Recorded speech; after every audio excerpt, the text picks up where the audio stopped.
백성이 모세가 산에서 내려옴이 더딤을 보고 모여 백성이 아론에게 이르러 말하되 일어나라 우리를 위하여 우리를 인도할 신을 만들라. 이 모세 곧 우리를 애굽 땅에서 인도하여 낸 사람은 어찌 되었는지 알지 못함이니라. 아론이 그들에게 이르되 너희의 아내와 자녀의 귀에서 금 고리를 빼어 내게로 가져오라. 아론이 그들의 손에서 금 고리를 받아 부어서 조각칼로 새겨 송아지 형상을 만드니 그들이 말하되 이스라엘아 이는 너희를 애굽 땅에서 인도하여 낸 너희의 신이로다 하는지라. 여호와께서 모세에게 이르시되 너는 내려가라. 내가 애굽 땅에서 인도하여 낸 내 백성이 부패하였도다.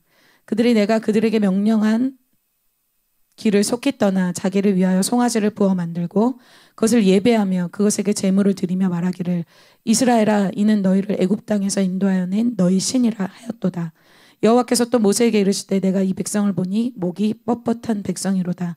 그러즉 내가 하는 대로 두라. 내가 그들에게 진노하여 그들을 진멸하고 너를 큰 나라가 되게 하리라.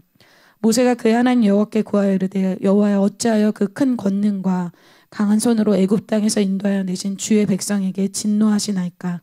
어찌하여 애굽 사람들이 이르기를 여호와가 자기의 백성을 산에서 죽이고 지면에서 진멸하려는 약한 의도로 인도해 내었다고 말하게 하시려 하나이까.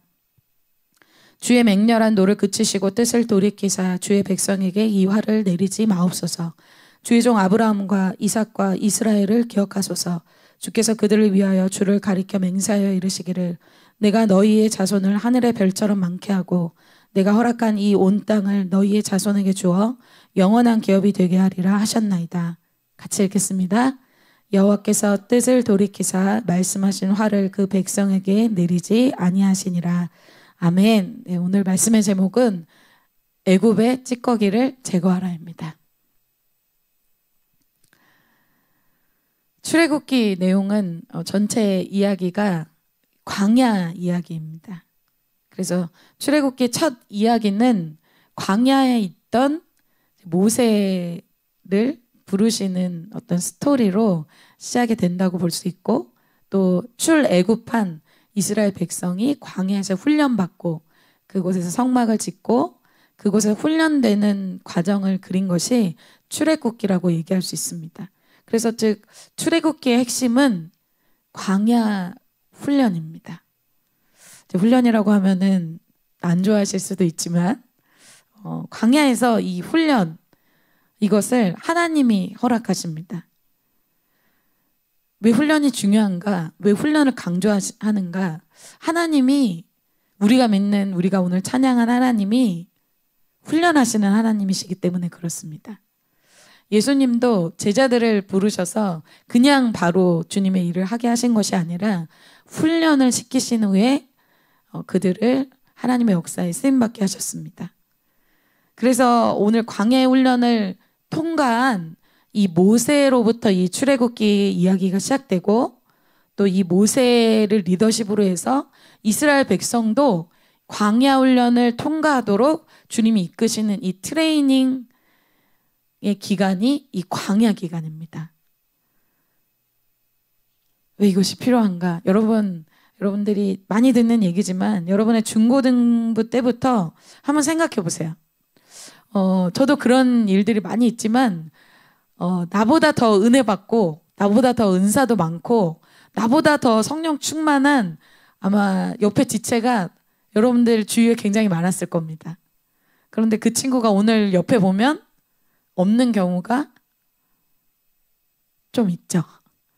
그때는 그 친구가 굉장히 은혜도 많이 받고 그 친구가 나의 리더였고 그 친구가 굉장히 훌륭한 친구였는데 지금은 내 옆에 없는 경우가 있었죠. 그리고 지금도 있죠. 이스라엘 백성은 정말 하나님의 큰 은혜를 받았습니다. 바다가 갈라지고 바다를 육지처럼 걷는 그런 놀라운 은혜를 받았어요. 그러한 이스라엘 백성이 은혜가 부족한 건 아니었겠죠. 그런데 이스라엘 백성이 그런 기적을 체험하고 기뻐하고 감격한 것은 굉장히 잠깐이었습니다. 얼마 지나지 않아서 먹을 것이 없을 때, 고기가 없을 때, 물이 없을 때, 자기의 삶에 사건이 하나하나 일어날 때마다 어려워져요. 은혜가 파사삭하고 사라져요. CHR 수련회가 지난 지 얼마 안 됐는데 그때 은혜 받은 것들이 그냥 막 너무 금방 없어지죠. 나는 성장이 멈춘 것 같다. 그러시는 분들도 있죠. 왜 그럴까요? 나의 애굽에서의 삶이 애굽 스타일이 바뀌지 않았기 때문입니다. 그러니까 사람들이 놀라운 은혜를 안 받아서가 아니라 그 애굽에서의 삶의 스타일에 그 찌꺼기가 있기 때문에, 즉 훈련을 안 받기 때문에 자기가 받은 은혜가 유지가 되지 않는 것이죠. 그래서 여러분, 오늘은 은혜만 받는 날이 아니라 오늘은 훈련 받을 것을 가르쳐주는 날입니다. 왜? 훈련이 없으면 아무리 폭포수 같은 은혜를 받아도 그것이 금방 쏟아져요. 여러분, 여기서 막 은혜 받고 집에 딱 돌아갔을 때, 여기서 막 훈련 받고 해외로 딱 돌아갔을 때, 여기서 막 훈련 받고 캠퍼스에 딱 돌아갔을 때 어때요? 돌변하죠. 왜? 나의 그릇이 오염돼 있는데 아무리 좋은 걸 부었는다고 해도 어떻게 되고 몇 초 만에 그 은혜는 쏟아지게 되는 것이죠. 그럼 지혜로운 방법은 뭘까요? 은혜를 더 많이 받고 더 새로운 놀라운 체험을 하는 것이 중요한 것이 아니라 나의 그릇 안에 있는 이 찌꺼기를 먼저 제거하는 것이 지혜로운 거겠죠. 근데 중요한 건 뭐예요? 내 안에 뭐가 찌꺼기가 있는지를 모르는 것이 문제예요. 항상 내가 정작 받아야 될 훈련이 무엇인지 모르겠다는 것이 문제죠. 오늘 말씀을 통해서 우리가 광야 훈련을 통해서 하나님이 어떤 찌꺼기를 제거하시고 어떤 것이 훈련되어지기를 원하시는지를 우리가 보기를 원합니다. 왜 이것을 봐야 되냐? 하나님의 역사에는 많은 은혜 받은 군중이 필요한 것이 아니라 하나님의 역사에는 그 광야 훈련을 통과한 모세 한 사람, 여호수아, 갈렙, 그런 한두 사람, 그 사람들을 통해서 하나님의 일을 하시기 때문입니다. 그래서 여러분, 광야를 통과한 훈련을 받을 것을 받은 그 사람이 저와 여러분이 될 것을 선포합니다. 제가 오늘 말씀 준비하면서 나도 훈련 받아야지 이런 새 마음을 좀 주셨어요. 오늘 이스라엘 백성의 모습을 통해서 우리가 훈련 받아야 될 것을 두 가지로 크게 좀 보기를 원합니다. 오늘 여러분이 오늘 예배 전까지도 난 패배자다, 난 이제 끝났다, 난 아닌가 보다 하시는 분들도 오늘 말씀 통해서 주님이 새 기회, 새 말씀, 새로운 찬스를 주실 때 이것을 붙잡으시기를 축복합니다. 그러려고 주님이 부르신 거예요.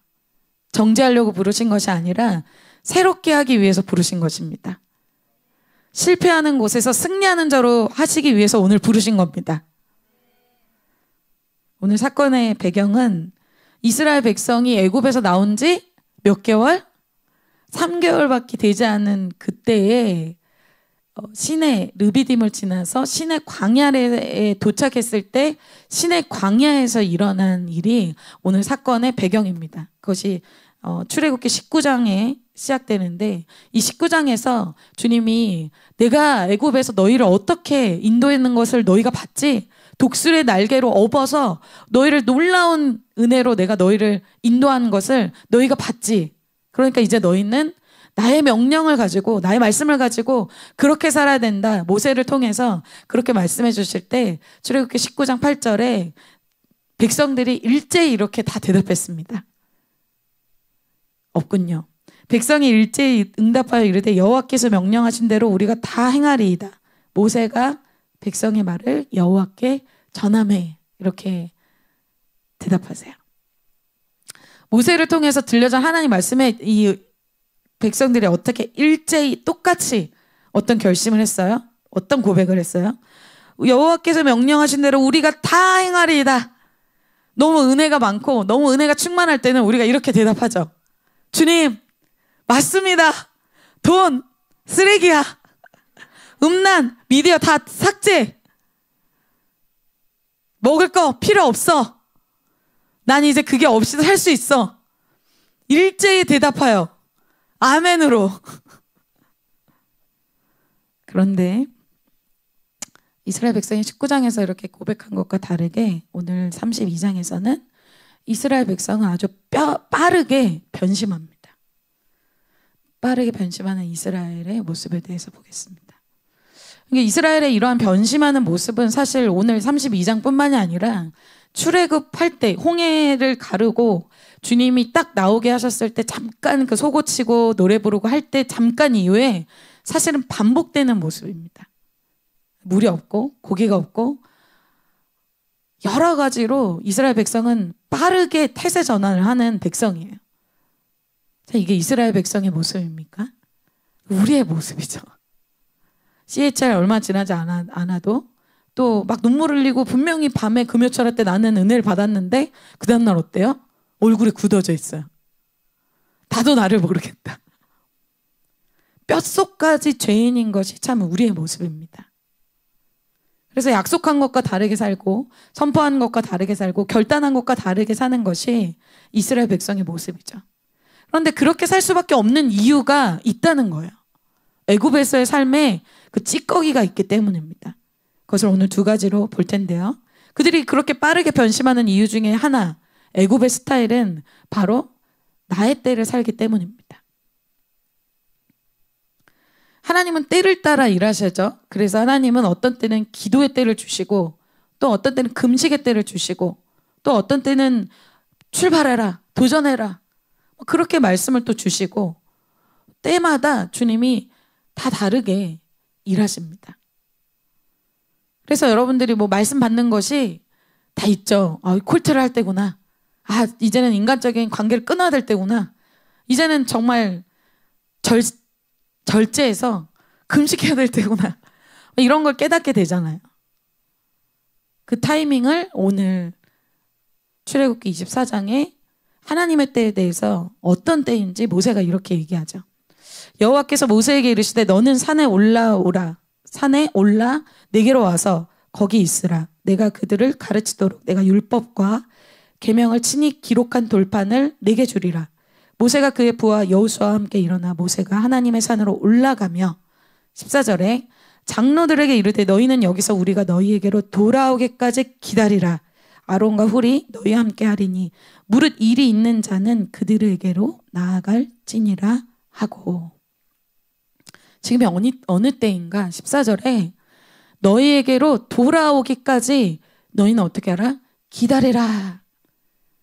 이스라엘 백성이 무엇을 해야 될 타이밍이냐면 기다려야 될 타이밍이에요. 움직이는 때가 아니에요. 지금은 기다려야 된다. 최근에 우리가 주님께서 계속 교회 가운데 예루살렘을 떠나지 말고 기다려라. 기다리는 건 그냥 가만히 있는 것이 아니라 무엇을 해라? 기도해라. 어떤 기도를 해라? 야복강에 배수진을 치는 기도를 해라. 대학볼 통해서 오버커머 또 말씀 통해서 영적인 공격이 있을 텐데 그것을 기도로 뚫어버려라. 돌파해라. 이런 말씀을 하나님 계속 주셨어요. 어떤 말씀? 기도의 타이밍을 우리에게 주신다는 거예요. 그런데 오늘 모세가 내려오기까지 이스라엘 백성도 무엇을 하라? 기다리라는 말씀을 주셨어요. 뭐 너무 어려운 건 아니죠. 기다리면 돼요. 뭘 하라는 게 아니에요. 애굽에서 때처럼 막 집으로 벽돌 만들고 뭘 많이 해야 되는 그걸 요구한 게 아니에요. 그런데 모세를 이스라엘 백성이 하루 이틀 기다리고 있는데 자기가 생각한 타이밍에 안 와요. 점점 시간이 흐르고 있어요. 모세가 40주야. 40일을 이 시내산에 올라가서 주님께 돌판에 주님의 이런 이 계시를 받습니다. 이럴 때 백성에게 일어난 일이 오늘 출애굽기 32장 1절입니다. 백성이 모세가 산에서 내려옴이 더딤을 보고 뭐요? 백성이 아론에게 이르러 말하되 일어나라. 우리를 위하여 우리를 인도할 신을 만들라. 여기서 내려옴이 더딤을 보고라는 언어적인 뜻은 지연됐다라는 뜻이 있어요. 근데 모세가 언제 내려올 거다라고 얘기하지는 않았어요. 그런데 어떤 기준일까요? 내가 생각할 때 이때쯤이면 반드시 내려와야 되는데 이게 내 생각이랑 다른 거예요. 지연이 되고 있는 거예요. 뭐 처음에 기다리긴 했어요. 기다리다가 자기가 생각하는 타이밍, 이때쯤이면 좀 응답이 될 것 같은데, 이때쯤이면 좀 뭔가 될 것 같은데 안 되니까 낙담이 되기 시작하는 거예요. 그러니까 어떻게 합니까? 아론에게 액션을 요구해요. 일어나라. 우리를 위하여 우리를 인도할 신을 만들어라. 지금 웨이팅 기간인데 일어나서 뭔가를 자기를 위해서 만들라는 거예요. 왜 그렇게 할까요? 지금 이 타이밍에 자신이 보기에는 기다리는 것보다는 더 효과적이고 중요한 일을 하는 것이 낫겠다고 생각했겠죠. 여러분, 그래서 훈련을 통과하지 못하는 것입니다. 하나님의 타이밍에 맞춰서 살지 않고 자기가 지금 중요하게 생각하는 것을 하기 때문에 광야 훈련을 받지 못하는 거예요. 그래서 우리는 똑같이 24시간이 주어지죠. 어느 사람이든 시간이 24시간 똑같이 주어집니다. 그런데 내 시간을 어디에 투자하느냐는 사람마다 많이 달라요. 여러분 어떤 것에 여러분의 시간을 요즘 많이 투자해요? 여러분의 2022년 1학기 어떤 것에 많이 투자하셨어요? 여러분의 삶을 생각해 볼 때 요즘 어떤 거에 시간을 많이 투자하세요? 여러분 어떤 것에 여러분의 마음을 쓰시고 여러분의 시간에 절대성을 두시는 게 뭐예요? 수업의 절대성, 알바의 절대성, 돈을 버는 거의 절대성, 교수님의 말의 절대성, 아니면 쉬는 데 절대성. 그런데 지금 이스라엘 백성은 지금은 어떤 타이밍이다? 기다려야 할 때야. 그런데 왜 아론을 재촉해서 이들이 이렇게 빨리 막 재촉해서 만들어내라는 그 마음 중심에 뭐가 있을까요? 기다리지 못하는 사람, 무엇을 자꾸 막 벌리는 사람, 이 사람들은 왜 그럴까요? 불안하니까, 망할 것 같으니까, 두려우니까. 하나님의 말씀에 대한 이 믿음이 없으면 말씀이 있어도 자기 나름대로 계획해서 보이기에 좋은 것들을 하게 됩니다. 애굽에서 삶이 그런 삶이에요. 애굽 사람들, 세상 사람들 어떻게 살아요? 세상 흐름에 굉장히 민감합니다. 아주 철저하게 새벽부터 저녁까지 자기를 위해서 스케줄이 정해져 있어요. 어떻게 보면 우리보다 참 더 열심히 삽니다. 어떤 것을 위해서? 세상의 흐름에 쫓아가기 위해서. 내가 계획하고 내가 중요하게 생각하는 세상 사람들의 흐름, 동향을 파악해서 민감하게 움직이는 것이 애굽 사람의 삶의 라이프예요. 스타일이에요. 그런데 하나님이 어떤 것을 이스라엘 백성에게는 훈련시키시느냐? 이 광야에서 40년간 하나님의 타이밍에 따라가는 그 훈련을 백성에게 시키십니다. 그것을 구름 기둥과 불 기둥과 만나를 통해서 여러 가지를 통해서 훈련하시는데 오늘은 그 만나만 짧게 보고자 합니다. 16장에서 만나를 주시는데 하나님이 만나를 주실 때 그냥 주시는 게 아니라 때가 있어요. 그래서 매일매일을 주시고 내일 것까지는 챙기지 말라라고 하세요. 그 타이밍에는 어떻게 해야 돼요? 그날 것만 챙기면 돼요. 그런데 하나님이 안식일 전날에는 그 다음날 것까지 챙겨라. 그 타이밍 때마다 달라요. 그리고 만나를 주시는데 매일 주시는데 안식일은 또 안 주세요. 그런데 어때요? 우리 마음에는 내일을 위해서 내가 오늘 만나 많이 준비해놔야지.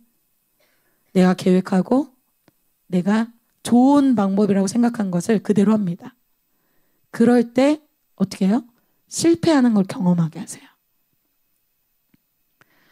출애굽기 16장 19절 20절이 바로 그 내용입니다. 네, 선우자매님이 한번 크게 읽어주세요. 모세가 이렇게 얘기했어요. 아침까지 그것을 남겨두지 마. 그렇게 얘기했는데 이스라엘 백성이 순종하지 않고 아침까지 남겨준 거예요. 어떻게 할까요? 하나님이 벌레가 생기고 또 냄새가 나게 상하게 버려지게 쓰레기가 되게 한 거예요. 이거 무용지물이에요. 내가 아무리 열심히 모아놔도 다음날 되면 어떻게 된다? 이거 쓰레기가 되는 거예요. 여러분 제가 코로나 시즌을 겪으면서 여러분 뉴노멀 시대가 펼쳐졌잖아요. 누가 코로나를 계획했겠습니까?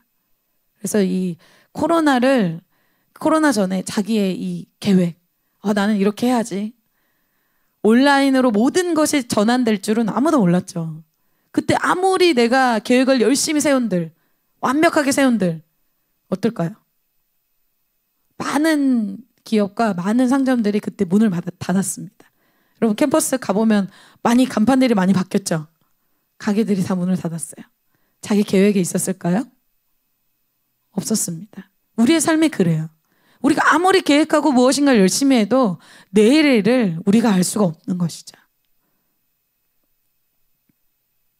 하나님의 말씀 속에서 그때 그 타이밍마다 그대로 하는 훈련을 하나님이 광야에서 시키십니다.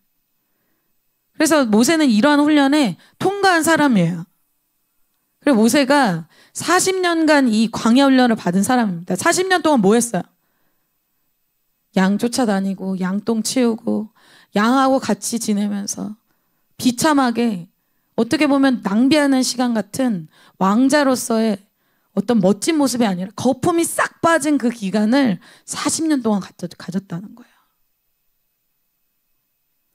그때 자기의, 자기 계획, 자기 열심 이것들이 싹 다 빠지게 됩니다. 우리는 그렇게 생각하잖아요. 빨리 뭔가를 이뤄서 뭔가를 보여주고 싶어 하잖아요. 그런데 하나님이 이스라엘 백성을 광야에서 훈련을 먼저 시키세요. 모세를 비전만 주시고 바로 쓰시는 것이 아니라 반드시 훈련하세요. 이 훈련의 기간이 매우 중요합니다. 왜? 훈련을 받은 사람은 넥스트가 있어요.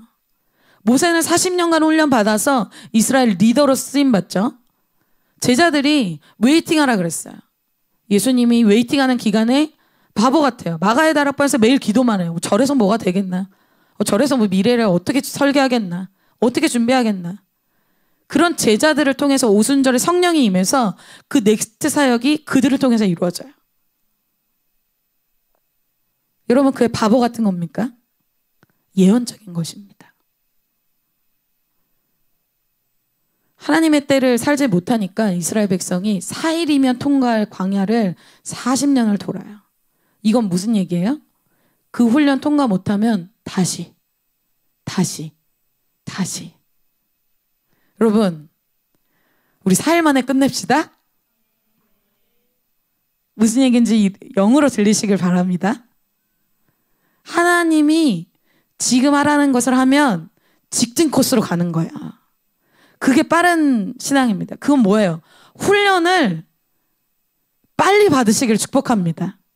여러분 왜 고통스러워요? 훈련 안 받아서 너무 좋고 훈련 받으면 고통스러워요? 훈련을 안 받으려고 하니까 고통스러운 거예요. 그냥 하나님 말씀대로 하면 4일 만에 광야 뚫고 원래 가나안 가는 거였어요. 안 받으려고 하니까 어때요? 힘들잖아요. 기도 안 하려고 하니까 힘들어 막. 나 안 한다니까 막 계속 이거 무슨 말씀이야? 또 오늘 또 기도? 나 안 할 거야. 그럼 말씀 드릴 때 막 고통스러워 막. 오늘 또 이 말씀. 여러분 빨리 훈련 받고 빨리 다음 단계 갑시다. 약복강 기도해서 빨리 다음 단계 가는 게 낫죠. 여러분 아멘이세요? 한번 불 통과해서 한번 갑시다. 지지부진하게 난 싫은데 난 이건 못하는데 나는 이건 좀 이건 좀 별론데 언제까지 그럴 거예요? 한 번은 과감하게 큰 결단을 해서 여러분 이것을 통과하시기를 축복합니다. 이러한 상황에서 백성들이 구체적으로 요구하는 것이 뭐였냐면 우상을 만들어 달라는 거였잖아요. 1절 후반부에 보면 이렇게 얘기하고 있죠. 우리를 위하여 우리를 인도할 신을 만들라. 이 모세 곧 우리를 애굽 땅에서 인도하여 낸 사람은 어찌 되었는지 알지 못함이니라.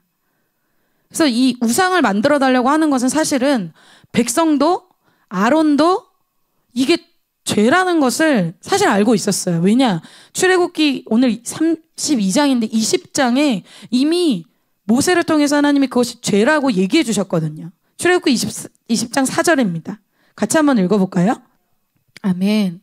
백성들에게 모세가 얘기한 내용이에요. 그래서 너를 위하여 새긴 우상 만들지 말고 위로 하늘에 있는 것이 아래로 땅에 있는 것이나 어떤 형상도 만들지 말라 이렇게 얘기하셨어요. 그런데 이것을 백성이 아론에게 요청을 하죠. 왜냐하면 이제 아론과 훌에게 어떤 일이 있을 때 이제 얘기하라고 했잖아요. 이 모세가. 그래서 아론에게 이것을 요청합니다.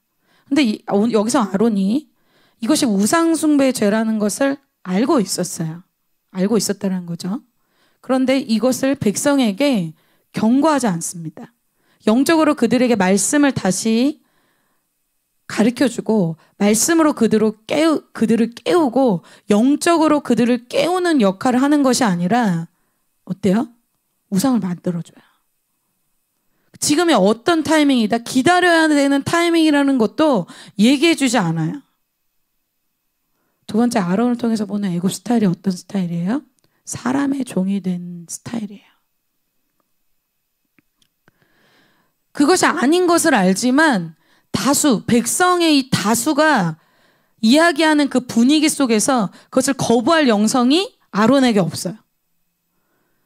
2절과 3절과 4절에 이렇게 얘기합니다. 네, 우리 건영재님이 한번 크게 읽어주세요. 신기한 일이 벌어지는데 아론이 너희에게 이르되 너희 귀걸이 갖고 오라는 거예요. 금 귀걸이 갖고 와라. 그래서 다 가져왔어요. 그래서 뭘 만드냐면 송아지 형상을 만들어서 그곳에 이제 금을 부어서 금송아지를 만드는 것입니다. 여러분, 애굽에서는 이러한 이 조각술, 이런 공예술, 그리고 주조술, 이런 뭐 금을 녹여서 이렇게 뭐 붓는 이런 것들이 많이 발달한 곳이었어요. 그래서 애굽에서 있었던 그런 모든 배운 것들, 자기의 은사, 자기의 시간, 이것을 들여서 무엇을 해주는 거예요? 사람들이 원하는 것을 해줘요. 그러면 어떨까요? 사람에게는 인기 있는 사람이 되겠죠. 이 사람은 사람하고 특별히 부딪히는 일이 없어. 이 사람은 모든 사람과 관계가 좋아. 세상 모든 친구들에게 칭찬을 받지. 갈등도 없고 부딪힘도 없고 좋은 리더십인 것 같아요. 왜? 다 맞춰주잖아요. 그런데 하나님 편에서는 어떨까요? 아론의 행동은 하나님 앞에서는 굉장히 비인격적입니다. 하나님의 말씀은 없는 것처럼, 그것을 하지 말라고 했는데도 그 기준이 없는 것처럼, 그 말씀이 없었던 것처럼, 하나님의 존재가 없는 것처럼 비인격적으로 하나님을 대하는 거죠. 그 말씀이 없었던 것처럼 하나님에게는 비인격적으로 행동하면서 사람에게는 너무나 극진히 맞춰주는 거예요. 아론의 삶의 스타일이 우선순위가 뭐예요? 사람이에요. 사람이 부르면 달려가고 사람이 요청하면 거부하지 못해요. 말씀에는 반응하지 않는데 사람에게는 빠르게 반응하는 사람이 아론입니다. 사람에게 싫은 말 못하고 사람이 나를 어떻게 볼까? 캠퍼스의 사람들이 나를 어떻게 볼까? 학과에서 나를 어떻게 볼까? 알바하는 곳에서 나를 어떻게 볼까? 직장에서 나를 어떻게 볼까? 그것이 더 중요한 거예요. 물론 뭐 아론은 백성을 섬기도록 위임을 받은 사람입니다. 아론은 백성을 섬겨야 돼요. 그러나 하나님의 말씀을 어기면서까지 백성을 섬기는 것은 하나님이 원하시는 것이 아닙니다. 우리가 하나님의 종이지 사람의 종이 아니기 때문에 그래요. 갈라디아서 1장 16절 말씀입니다. 같이 한번 읽어볼까요? 시작.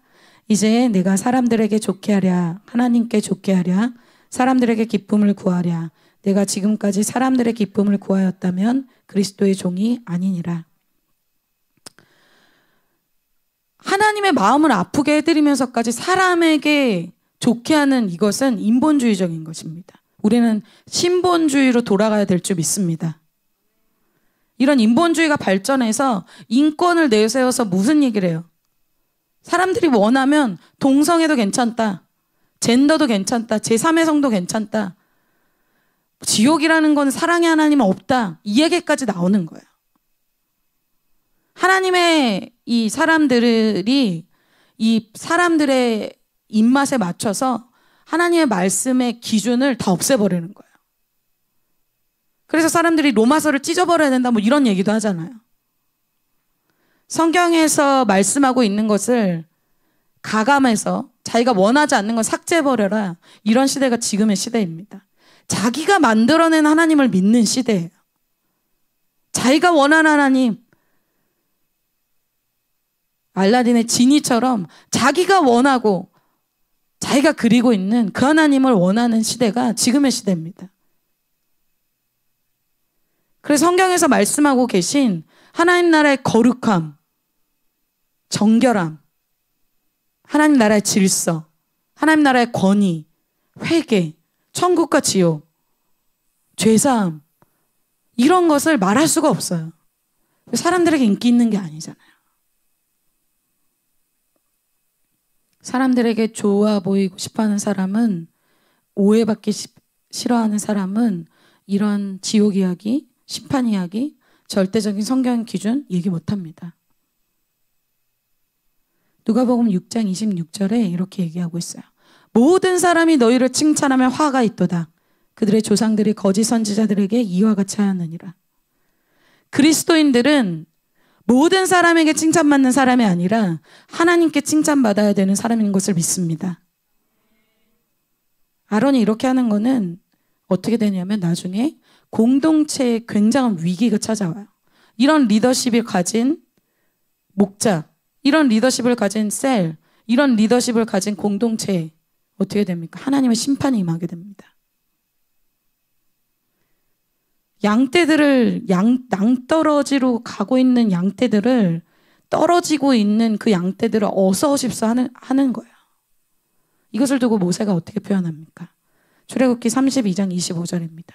모세가 본즉 백성이 방자하니 이는 아론이 그들을 방자하게 하여 원수에게 조롱거리가 되게 하였습니다. 아론은 이스라엘 백성이 이런 우상을 만들자고 할 때 이것을 그냥 방치했어요. 오히려 더 적극적으로 만들어줬죠. 그렇게 어떻게 됐다? 사단에게 조롱거리가 됐다는 거예요.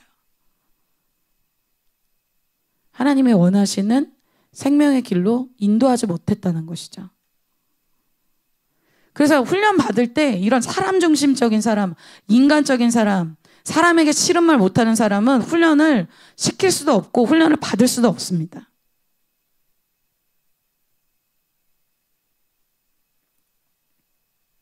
아론의 삶에, 아론의 이 내면에 이 사람 중심적인 것이 아주 강한 사람이에요. 그래서 아론의 내면에 무엇이 있는지 이 우상을 만들어낸 것을 보면은 더 정확히 알 수 있습니다. 백성이 우상을 요청하자 아론이 만들어진 것이 뭐예요? 금송아지였죠. 4절에 보면 아론이 그들의 손에서 금 고리를 받아 부어서 조각칼로 새겨 송아지 형상을 만드나 그들이 말하되 이스라엘아 이는 너희를 애굽 땅에서 인도하여 낸 너희의 신이로다 하는지라. 그러니까 아이러니하게 여러분 지금 어떤 때예요? 모세는 이스라엘 백성에게 줄 하나님의 계시, 말씀을 준비하고 있을 때 아론은 뭐합니까? 이스라엘 백성에게 줄 금송아지를 만들어낸 거예요.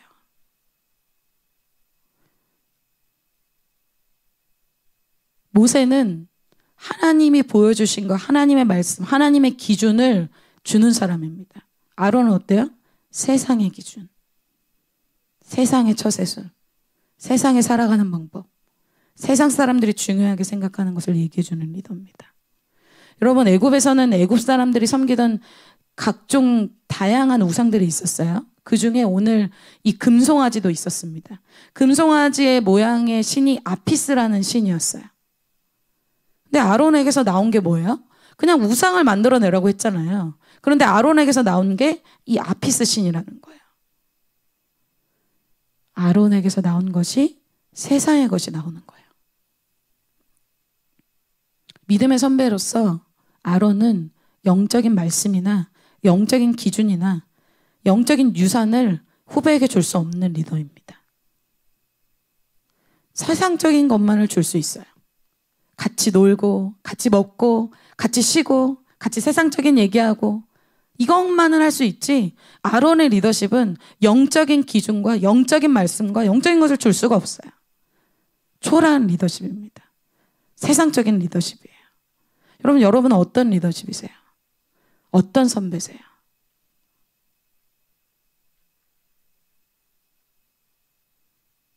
그러나 아론이 보여준 이 애굽 사람들이 의지하던 이 우상들이 출애굽기에서 출애굽할 때 어떤 일이 일어났습니까? 출애굽기 12장 12절입니다. 내가 그 밤에 애굽 땅에 두루다니며 사람이나 짐승을 막론하고 애굽 땅에 있는 모든 처음 난 것을 다 치고 애굽의 모든 신을 내가 심판하리라. 나는 여호와라. 눈을 들어서 오늘 여러분 말씀을 들을 때 나의 하나님이 얼마나 크신 하나님이신지 보게 되시기를 축복합니다. 하나님이 애굽에서 애굽 사람들이 의지하는 모든 우상을 다 치고 부수고 나오신 하나님이세요. 세상 사람들이 의지하는 게 뭐예요? 돈, 명예, 스펙, 인맥, 이 모든 것을 의지하면서 삽니다. 보여지는 것을 통해서 자기 안정감을 찾잖아요. 그게 없으면 불안하게 생각하는 라이프 스타일이 바로 애굽 스타일입니다. 여러분 무엇을 의지하시면서 사시겠습니까? 아론이 더 나아가서 이렇게 얘기하죠. 아론이 보고 그 앞에 제단을 쌓고 이에 아론이 공포하여 이르되 내일은 여호와의 절이리라 하니 하나님이 주신 6월절이나 초막절이 아니에요. 금송아지에 대한 축제의 날로 정해서 어떻게 합니까? 이튿날에 그들이 일찍이 일어나 번제를 드리며 화목제를 드리고 백성이 앉아서 먹고 마시며 일어나서 뛰놀더라. 이거는 이방 종교 축제에서 일어나는 일이거든요. 먹고 뛰노는 이것은 굉장히 음란한 행동을 이야기합니다. 사람들은 매우 좋아하고 있죠. 축제 분위기예요. 사람들로 인한 아론을 향한 고난이나 핍박은 없습니다. 사람들에게 맞춰주니까. 죄를 무마시켜주고 맞춰주기 때문에 핍박도 고난도 캠퍼스에서 직장에서 아무것도 없습니다. 그러나 하나님의 칭찬도 없죠. 하나님의 심판만 있을 뿐입니다. 7절입니다. 여호와께서 모세에게 이르시되 너는 내려가라. 내가 애굽 땅에서 인도하여 낸 내 백성이 부패하였도다. 주님의 마음이 얼마나 아프셨는지 주님이 7절에 내가 애굽 땅에서 인도하여 낸 너의 백성이다 이렇게 얘기해요. 하나님이 나의 백성이라고 얘기를 안 해요. 하나님의 마음이 얼마나 큰 슬픔이었는지 이들이 너의 백성이다. 나의 백성이 아니다. 떠난 지 얼마 되지 않았는데 그렇게 명령을 지킨다고 한 지 얼마 되지 않았는데 금세 이렇게 바뀌는 이스라엘 백성을 향해서 부패했다고 하죠. 이 부패는 하나님의 그들에게 두신 계획들이 파기되었다라는 원어적인 의미가 있습니다. 하나님의 그들에게 계획한 계획, 그들의 미래, 그들의 어떤 넥스트가 어떻게 됐다? 막혔다, 파괴됐다. 이렇게 얘기하고 있는 거예요. 하나님이 다음 단계로 나의 삶에 인도하시는 것들이 무효화가 된 거예요. 여러분, 나의 죄로 인해서 어떤 결과가 생깁니까? 하나님이 나에게 두신 좋은 계획들, 나의 미래, 나의 진로들이 틀어지고 파괴되는 거예요. 근데 오늘 말씀은 여기서 끝이 아닙니다. 오늘 말씀에 감사한 것은 이렇게 반복적으로 빠르게 변심하는 이 이스라엘 백성에게 이러한 이스라엘을 그럼에도 뜨겁게 사랑하는 그 예수님의 사랑이 오늘 본문에 나타납니다. 결론적으로 이야기하면 참 이런 변심하는 백성 참 버릴 만도 하고 또 포기할 만도 한데 주님이 이 모세의 기도를 통해서 심판을 돌이키십니다.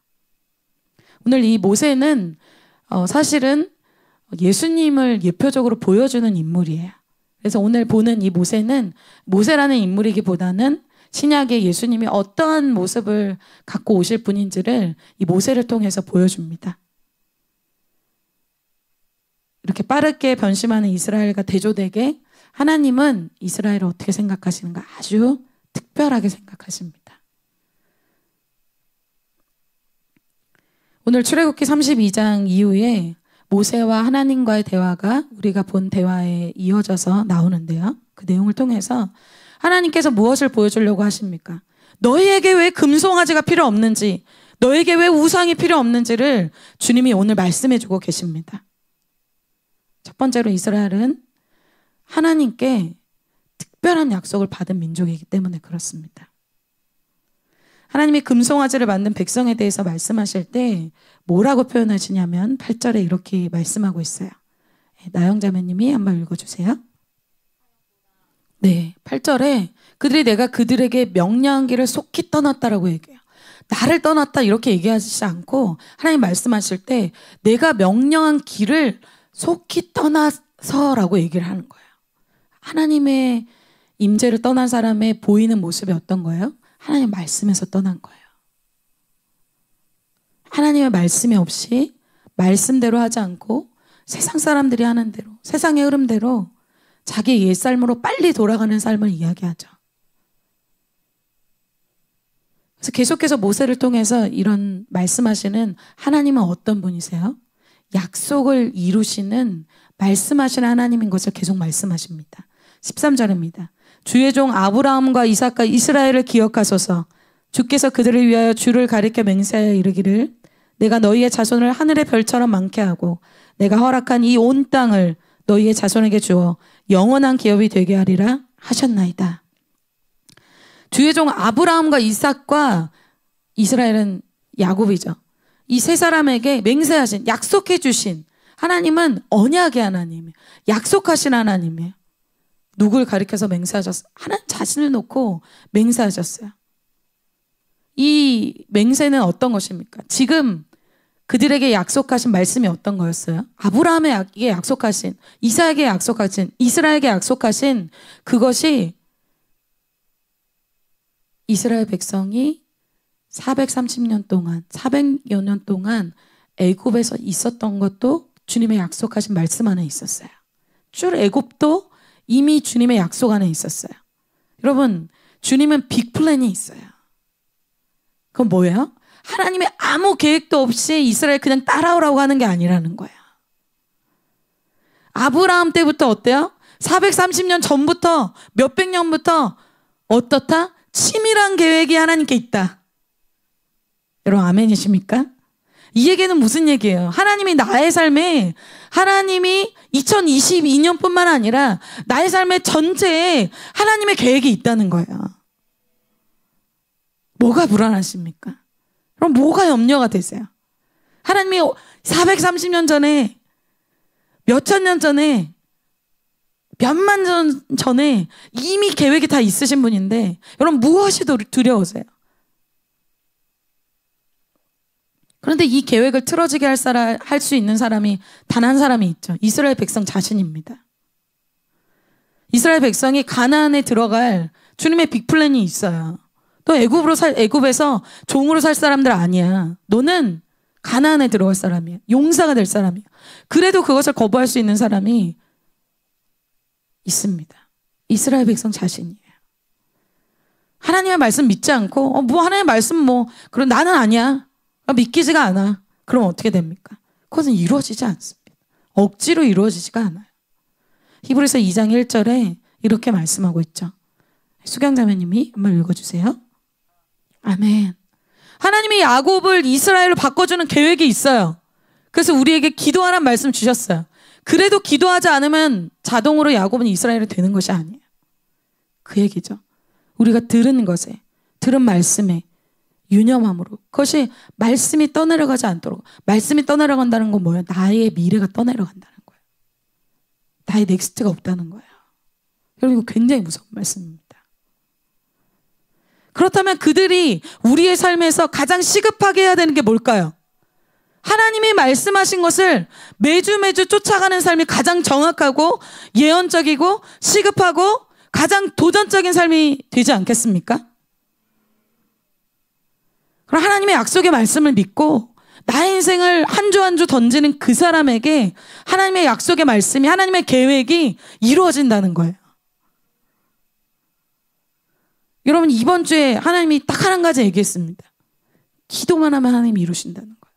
어렵지 않아. 이스라엘 백성 기다리기만 하면 된다 그랬잖아요. 어렵지가 않아요.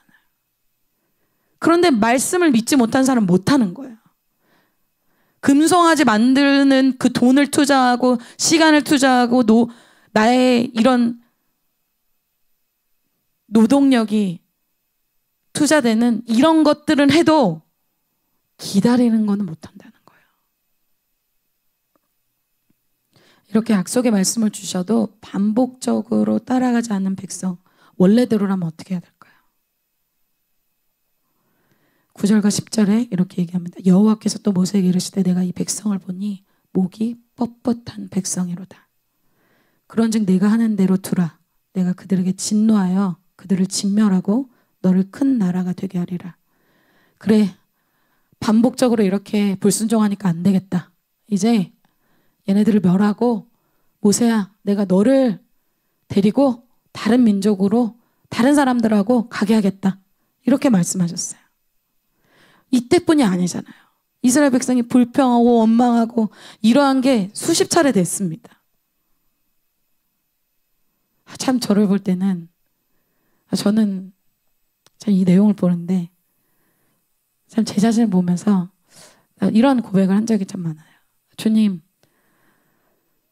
저 포기하세요. 진짜 저는 야곱이 아닌 것 같아요. 나는 너무 잘 넘어지고 난 너무 연약하고 야곱처럼 막 이렇게 막 의지를 들여서 막 기도할 수 있는 사람이 난 아닌가 보다. 이번 주에 저를 보는데 나는 아닌 것 같아. 이런 생각이 많이 들더라고요. 모르겠다.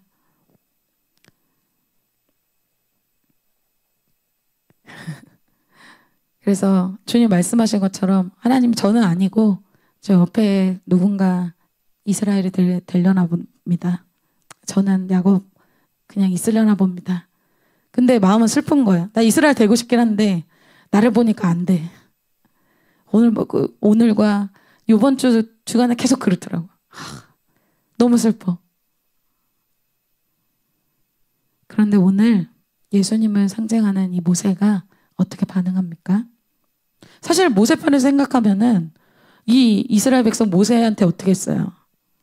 뭐 돌 들고 잘한 게 별로 없습니다. 이 백성 딱 끝내고 다른 백성하고 시작해도 모세는 사실 손해볼 게 없어요. 그런데 오늘 모세가 그렇게 하지 않습니다. 모세가 이 백성을 포기하지 않고 자기가 희생하고 중보하고 그들을 회복시키려고 합니다. 이것이 곧 예수님이 우리를 향한 중보기도이자 우리를 향한 포기하지 않는 사랑을 보여줍니다. 두 번째, 특별한 사랑을 받은 이스라엘 백성입니다. 사실 이러한 모세의 중보기도가 아니었으면 이스라엘 백성은 심판을 면하지 못해요.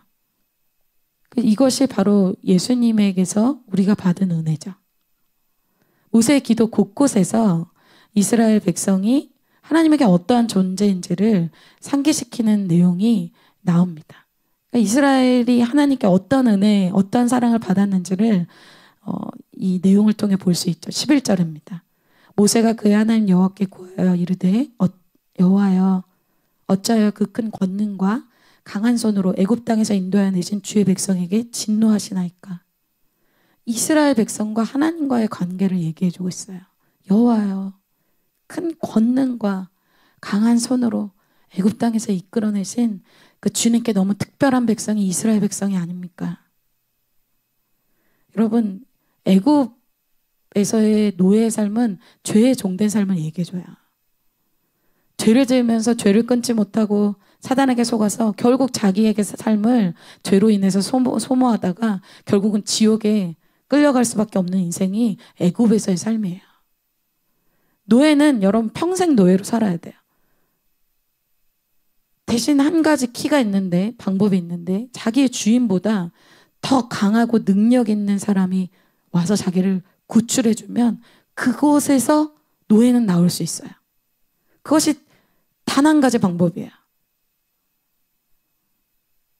그 방법이 아니면 평생 그곳에서 이용당하고 소모되고 비참하게 인생을 마감하는 것이 바로 종이에요.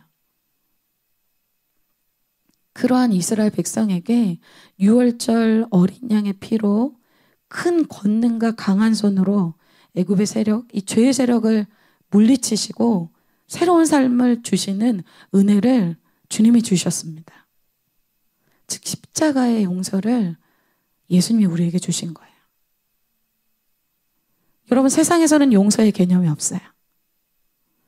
죄를 지으면 마땅한 응징을 받아야죠. 마땅한 대가와 마땅한 처벌을 받아야 됩니다. 간음한 여인은 돌로 쳐서 죽여야 되고, 세리는 교환해서 들어오지도 못하게 하고 공동체에서 배척하고 주홍 글씨처럼 낙인시켜서 아예 이름도 없는 저 사람은 세리야, 정죄받아서 마땅한 것이 세상의 개념이에요. 그런데 예수님이 그런 사람들에게 찾아가 주시죠. 간음한 여인을 향해서 돌을 들고 있는 사람들의 돌을 내려놓게 하십니다. 그리고 그를 용서해 주시죠.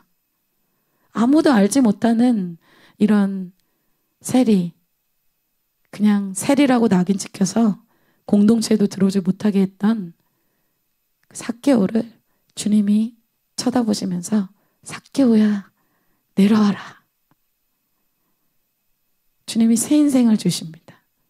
자기 죄를 끊을 수가 없어서 세관에 앉아서 죄를 끊고 싶지만 끊는 방법을 몰라서 세관에 계속 앉아있는 내 인생은 왜 이렇게 변화되지 않을까?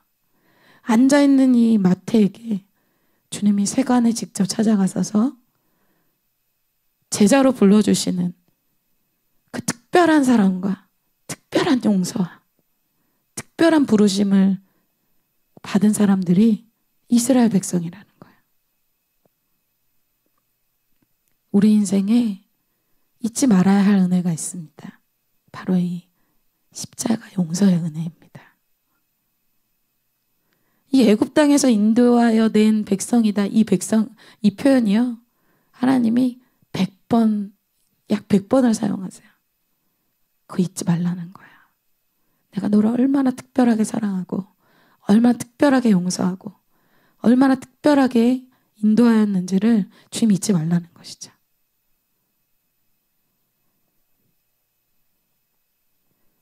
이런 주님의 사랑을 신뢰를 못하면 사람의 때를 살고 사람의 종이 되어서 사는 것입니다. 그럼 다시 주님의 그 특별한 사랑을 기억하시기를 축복합니다. 마지막으로 이스라엘은 특별한 희생을 받은 사람들이에요. 사실 아까 얘기한 대로 모세는 이렇게 뭐 중보기도 안 해도 되고 이 백성들과 끝까지 뭐 포에버 안 해도 됩니다. 그런데 그냥 왕궁에서 또 뭐 이렇게 같이 고생하면서 있지 않고 왕궁에서 편하게 지내면 되는 사람이었어요. 이것이 곧 예수님의 삶을 말해주죠. 예수님은 천국 보자 내려오지 않아도 돼요. 굳이 이 땅에 내려와서 멸시천대, 모욕, 죽어짐, 무시당함 안 당해도 됩니다. 예수님도 그게 쉬운 건 아니에요. 그런데 굳이 이 땅에 내려오셔서 철저하게 희생하고 철저하게 무시받고 철저하게 죽어지는 삶을 예수님이 사셨습니다. 그것이 모세의 삶을 통해서 표현되죠. 히브리서 11장 24절 이 내용이 25절 이 내용이 모세의 이야기지만 예수님의 이야기이기도 합니다. 믿음으로 모세는 장성하여 바로의 공주의 아들이라 칭함받기를 거절하고 도리어 하나님의 백성과 함께 고난받기를 잠시 죄악의 낙을 누리는 것보다 더 좋아하고. 저는 이 말씀이 꼭 예수님의 마음 같았어요. 누구야? 나는 천국 보좌에서 있는 것보다 자꾸 변심하고 자꾸 배신하고 자꾸 죄 짓는 너의 죄를 용서하기 위해서 너와 함께 고난받는 삶을 사는 것이 내가 천국 보좌의 삶보다 더 좋아하는 삶이야. 정말 이해할 수 없는 희생이죠. 여러분, 누가 우리에게 이러한 희생을 줄 수 있을까요? 이렇게 모세는 죄의 낙을 막 누리는 것보다 육신의 막 그런 뭐 쾌락을 누리는 것보다 이러한 백성과 함께 고난받는 것을 좋아했다고 이야기합니다. 그래서 오늘 모세의 이 기도는, 이 중보 기도는 영혼을 살리는 기도고 또 하나님의 영광에 초점이 맞춰져 있습니다. 예수님의 삶이 그런 삶이었죠. 마지막 12절 14절을 제가 읽고 마치고자 합니다. 어찌하여 애굽 사람들이 이르기를 여호와가 자기의 백성을 산에서 죽이고 지면에서 진멸하라는 악한 의도로 인도해 내었다고 말하게 하시려 하나이까. 주의 맹렬한 노를 그치시고 뜻을 돌이키사 주의 백성에게 이 화를 내리지 마옵소서. 애굽에서 종되었고 애굽 스타일에서 아직 빠져나오지 못한 이 백성, 이렇게 훈련되기까지는 이러한 모세의 중보 기도가 있었습니다. 모세의 희생이 있었어요. 여러분, 예수님의 희생, 또 믿음의 선배들의 희생, 하나의 미랄로서 자신의 어깨를 밟고 올라가라고 자신의 어깨를 내어준 선배들 때문에 우리가 이 자리에 있습니다. 여러분, 아멘이십니까? 이러한 모세의 중보 기도로 하나님이 자신의 뜻을 14절에 돌이키십니다. 여호와께서 뜻을 돌이키사 말씀하신 화를 그 백성에게 내리지 아니하시니라. 결론입니다. 주님은 우리를 광야의 훈련으로 초청하세요. 이 광야의 훈련은 훈련이 끝이 아닙니다. 우리의 넥스트를 준비하는 중요한 시간입니다. 이 애굽의 삶의 찌꺼기가 제거되는 만큼 우리는 그 다음 넥스트에 놀랍게 쓰임받을 수 있습니다.